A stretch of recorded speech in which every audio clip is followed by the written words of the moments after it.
ఈ ఇయర్‌కి ఇదే నా లాస్ట్ వీడియో. ఈ ఇయర్ నాకు చాలా స్పెషల్. కొంచెం బాధ, మరి కొంచెం హ్యాపీనెస్. బాధ ఎందుకంటే 23 ఇయర్స్ అమ్మ వాళ్ళ దగ్గర ఉండి ఒక్కసారిగా న్యూ ఫ్యామిలీలోకి ఎంటర్ అయ్యాను. I got a beautiful new family and this is a memorable year also. I'm carrying I have baby in my tummy and next year ఇంకా చాలా రెస్పాన్సిబిలిటీస్ పెరిగిపోతాయి.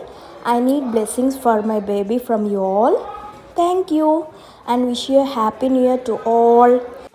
అండ్ మీరు ఏమేమి రిజల్యూషన్స్ తీసుకోవాలనుకుంటున్నారో ఈ ఇయర్ కామెంట్ సెక్షన్లో comment చేయండి. నేనైతే న్యూగా బుక్స్ చదవటం స్టార్ట్ చేద్దాం అనుకుంటున్నాను. సో మీరు ఏమేమి చేయాలనుకుంటున్నారో కామెంట్ సెక్షన్లో కామెంట్ చేయండి. Please subscribe to my channel and support me. Bye bye.